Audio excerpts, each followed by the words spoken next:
so there's no point to it. That's just one of like many, many, many, many, many uses for something like this. You can see like it actually looks like they're all over the place. One thing you'll want to keep in mind is with particle systems, it is based on rendering. So if you're not facing the particle system, they don't render. I believe there are ways to get around that. I don't know what they are, because I am not a rendering guy. I'm a blueprint guy. My next steps eventually is going to be to figure out how to make this an actual AI. So kind of like the swarms that you fight in Diablo and stuff like that, where they just fly around. I'm going to try to use this as one of those AI that just swarm, and if you get attacked by them, they start doing damage and stuff like that. I thought it was pretty cool. Thought I'd share it with you guys. I was really bored at work today. Not gonna lie. Because I just didn't have as many issues as normal. Whee! And for those of you who have seen this guy before, he's our training dummy. Yes, James. It does affect those. I know there's ways around it. With snow and stuff like that, though, what I typically do is I just have multiples of the particle system anyways. As long as you don't go too ridiculous with it, and you can face them in different directions. That way it does that. Or the more efficient solution, if you have a rendering effect like, let's say, snow, because snow is going to be so performance intensive because you're probably going to do it in a vector field, what I would do is I would actually have that placed around the player in the world, or in the world that you are using. So like, let's say one level is a snow level, have it placed around the player. That way it just moves with the player, and you don't have to worry about the performance issues, and it kind of faces whichever way the player is facing. It's a much more performance system that way. You just have to make sure you kind of get it far enough out to where the player can't see that it's just smoke and mirrors. You put it just far enough out to where it looks like it's ongoing. You can always remove it and stuff like that. I've done that before. You have to be really careful with it, because if you do that, and let's say your player walks into a building and you don't properly remove it from the player, then you'll start seeing water like come down through, or like snow and stuff coming down through your assets and stuff like that, and it gets really weird and breaks immersion pretty quickly.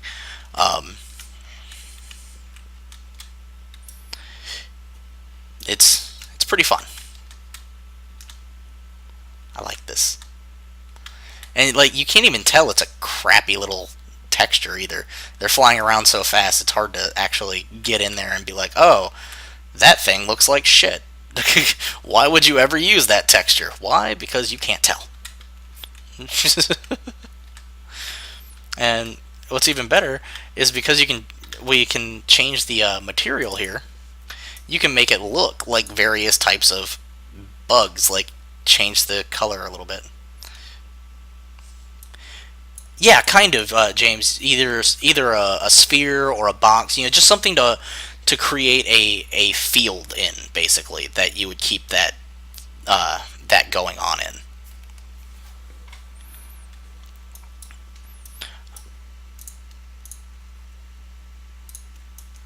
Okay, so that's that. Lots of fun. Okay, so that was pretty much all I had planned so far.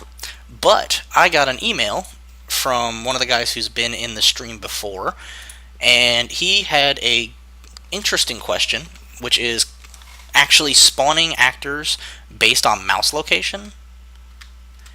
And I've never done it before. I usually work in the third person games and stuff like that, as opposed to like puzzle games and stuff like that.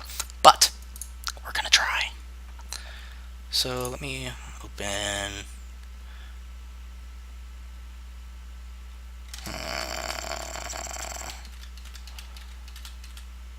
Yeah, I suppose it depends on what you're doing, because the problem people are going to run into with this, especially, is that typically when you mouse click, if you don't have anything that's actually absorbing that click, it's going to shoot a trace out, and it will mark the first thing it hits, collision wise. It's kind of like it's kind of doing a trace, but it's not actually doing a trace. Well, it is, and it traces, and then wherever that is, that's where it's going to spawn. So, like for instance, I have done something similar. We're going to use Project Awesome for this.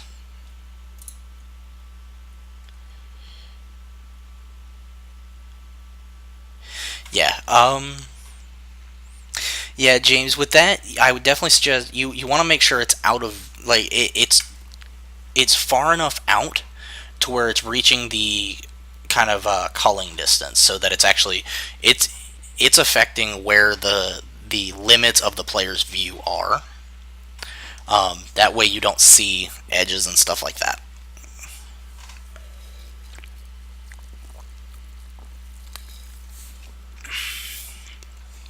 Of course, you could always do it with a post-process volume too, I suppose. Excuse me. Okay, so this is a project we haven't opened in a few weeks, actually. It's just our little 2D project. For those of you who haven't been here before, we have a number of things that have gone on. Oh, right, I forgot that I did that. Go back over here.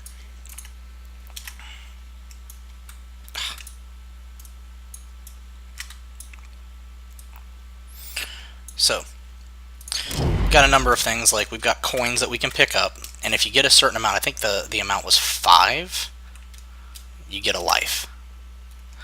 And if you hit enemies, like these are our little pipe guys, kind of like the pipe guys from Mario, you lose a life and it restarts you. And if you lose all your lives, it stops, you lose. But then we got our little elevator system. We made a bouncing thing, kind of like the Mario box. This is pretty much a not direct rip off of Mario mechanics. It totally not.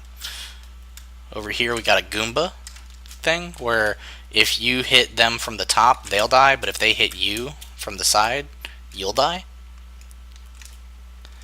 We got a platform that you can jump through. Size change mechanic. These are our crushers, which I forgot about. Whoop. Got a bounce pad. Whee! And then over here, over there is just a platform that goes back and forth. And this guy isn't working, but he's supposed to, once you get within a certain radius, he runs away from you, and you're supposed to try to catch him. Okay, anyways, let's try to get this.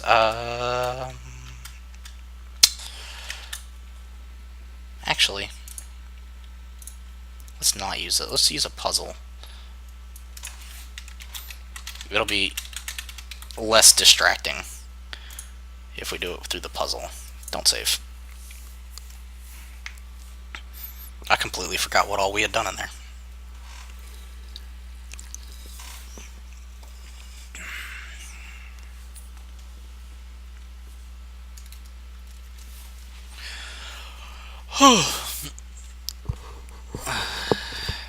So, hoping everyone who is celebrating tomorrow has fun. I hope you guys have good plans. For anyone who's outside of the United States, tomorrow's Independence Day for us. If you were wondering, it's one of our major holidays. The day we became a independent nation. Okay. So that's puzzle overview, that's the tutorial. Let's see, we need the controller. We do.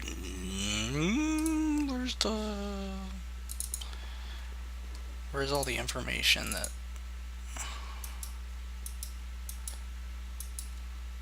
Okay.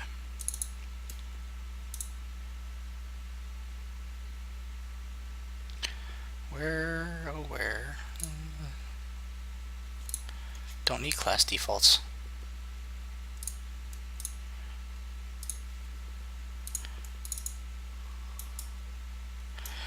What am I going to do? I am going to sit on my lazy fat ass and play video games. That is what I'm doing tomorrow.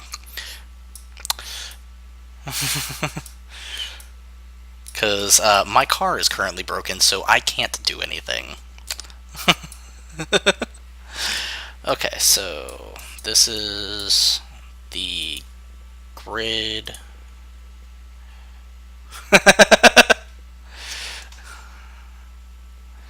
We just had just Canada in general. Just took the whole thing.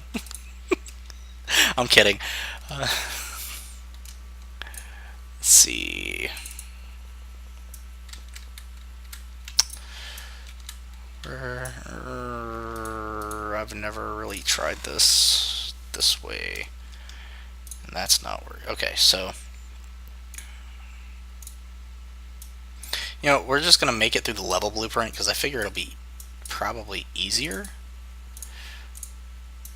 Okay. Mouse location.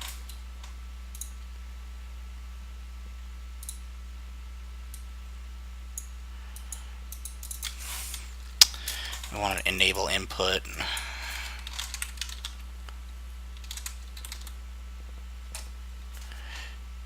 Target player controller is this one. Okay, so left mouse button. We press this, we want to spawn an actor from class. We're going to make it class wall sconce because it's already in here. That sounds like fun. Barbecue and family and fireworks and texturing particles sounds like a hell of a good time. We're going to make transform.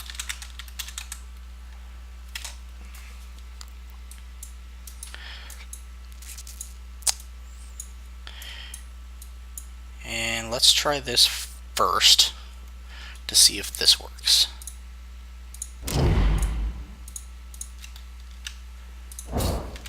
Okay, so yeah, that's spawning it actually at the camera, which is not where we want it.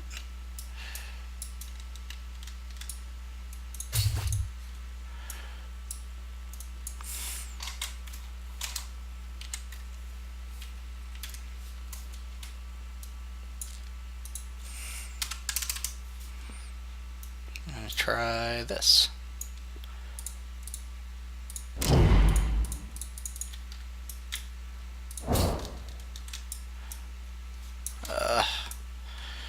Why are you fighting me?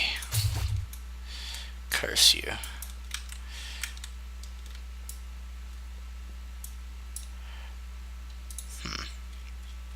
Curious. Okay. Yeah, it looks like it's okay. Let's try about 800. That way it's still spawning kind of where we can see it.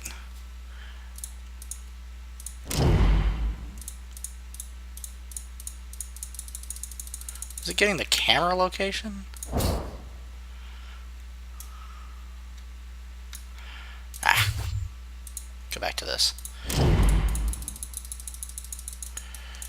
Yeah, it's getting the camera location. That's not what I wanted.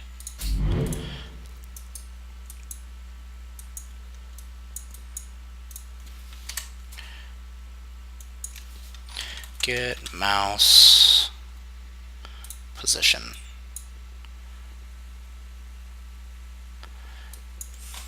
Make vector. Let's see. Yeah, let's call it this. Boom.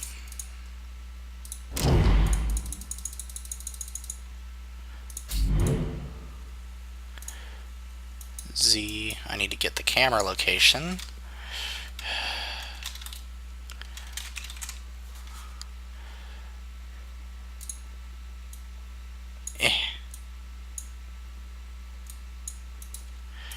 So this is going to get really convoluted really quick, and there's probably like 100,000 better ways to do this, but I am kind of doing it on the fly, so forgive me.